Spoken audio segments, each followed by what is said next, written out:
Do you ever dream of controlling stuff with your mind, like machines? Sounds like a sci fi movie plot. I know, but it is possible.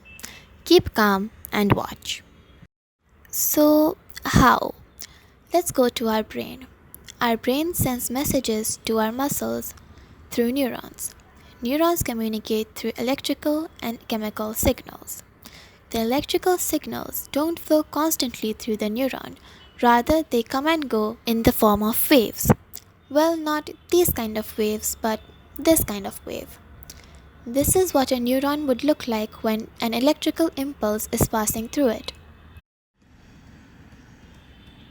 When we move, feel, think, or pretty much do any activity, lots of neurons fire up, causing electrical waves to shoot through them.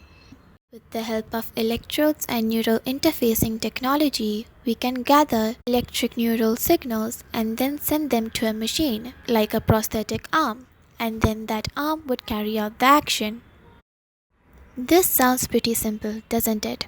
But how can we use this technology in a more useful way? Let's take the example of a person who has an amputated arm.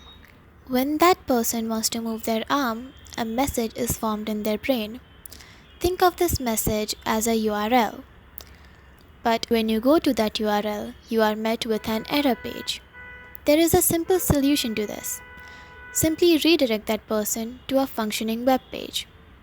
But how do we do that in our body? Well, it's also pretty simple.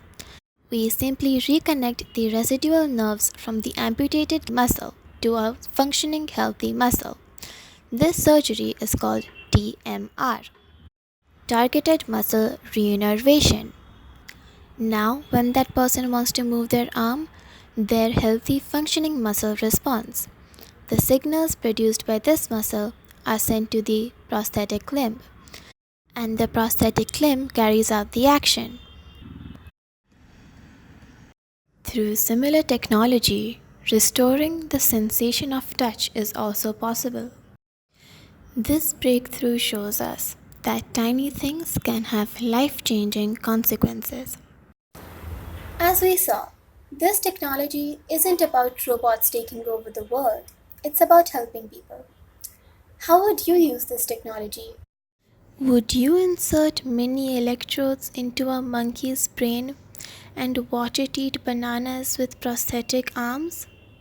As crazy as it sounds, it has been done before. So, it's time to get creative.